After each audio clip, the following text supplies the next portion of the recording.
In the future of agriculture with a faith born not of words but of deeds, achievements won by present and past generations of agriculturalists, with the promise of better days through better ways, even as the better things we now enjoy come to us from the struggle of former years.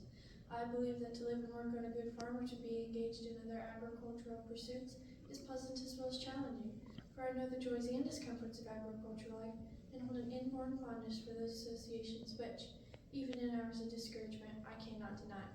I believe in leadership for ourselves and respect from others, and I believe in my own ability to work efficiently and to think clearly with such knowledge and skills I can secure, and in the ability of progressive agriculturalists to serve our own and the public interest in producing and marketing the product of our toil.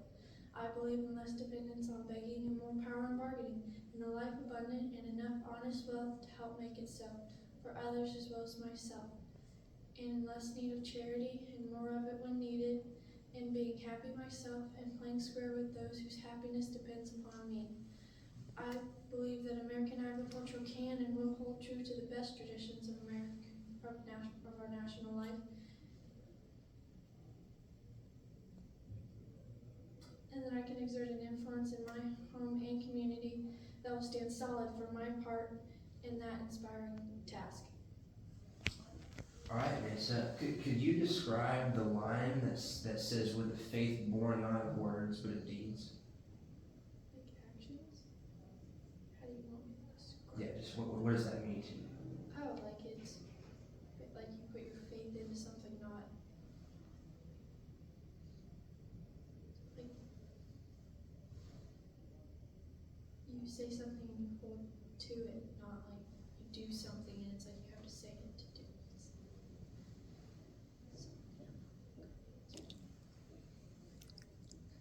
Okay.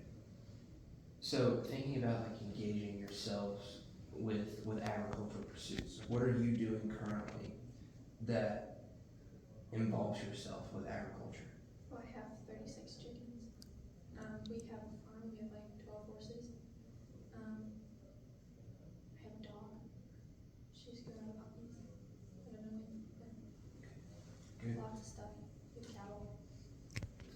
How can you exert an influence in your home and community?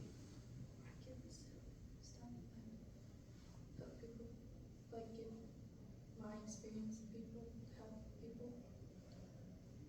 Okay. All right, let's talk about this. So, first off, I need a little more volume. I think you were very, very quiet, and it was hard for me to understand certain parts of the creed.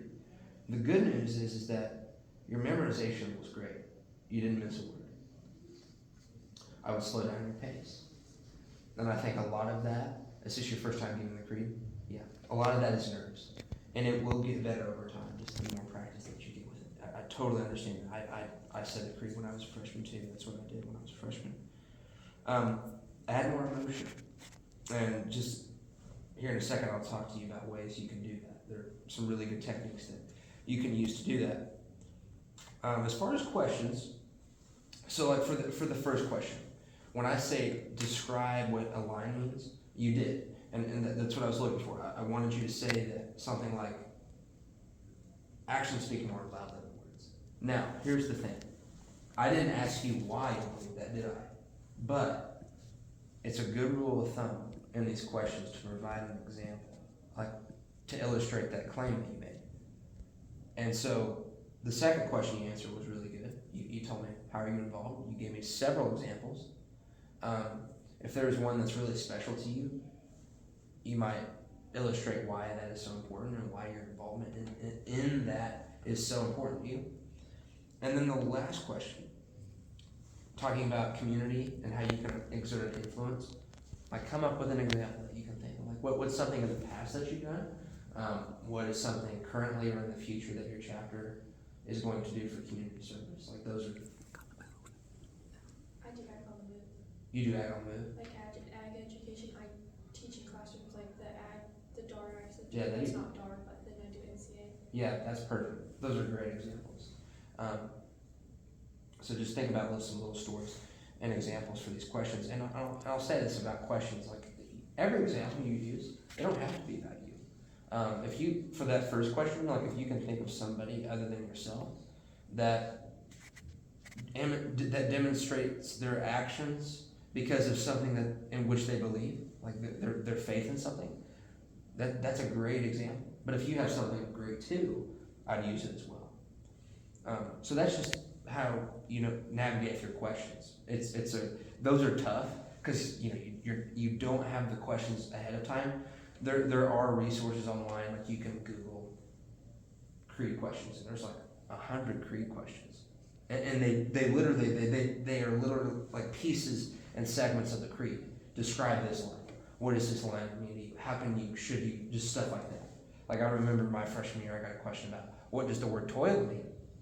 Well, yeah, pretty much. Like that's an acceptable answer. I didn't really know. And it's just it's embarrassing when you don't know how to answer a question,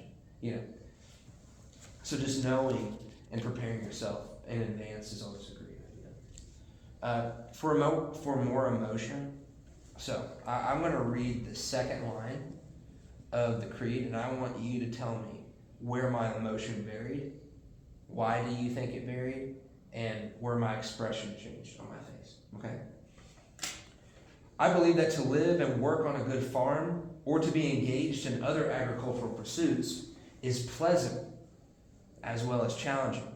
For I know the joys and discomforts of agricultural life and hold an inborn fondness for those associations which, even in hours of discouragement, I cannot deny. Okay, now analyze that for a second. Where did my emotion change in expression? Keywords. Yeah, like pleasant. When something's pleasant, Something that describes emotions. Yeah, it's you would probably smile for something that's pleasant, right? So that's an expression part of it. Now, for something that's challenging, you wouldn't smile, would you? And it's a very similar line that follows that. For the joys and discomforts, well, anything that makes you joyful or joyous, that's a great thing. You want to smile for that. Anything that discomforts you, absolutely not. So that's why when I said joys and discomforts, like volume changed and tone. Like there was an exciting tone, and then I lowered it. Because when you're delivering any speech, and this goes for anything, like any speeches that you do in the future, you want to do that. Like you want to be very selective with your words because your expression and emotion conveys your message even just that much more to your audience. I know how you feel about it, if that makes sense. So going forward in your practice, I want you to read this creed, not out loud, like you will plenty of times, and you'll practice it with your advisors. But I want you just to read it to yourself, and I want you to be very detailed oriented about it in the way that you need to read a line just like this. I believe in the future of agriculture with a faith born not of words but of deeds. And I want you to think to yourself, what does that mean? Is that a good or bad thing? What do I personally believe about that? And when I think of that statement personally, how should I convey that belief or my emotion to the audience? Like how should I look?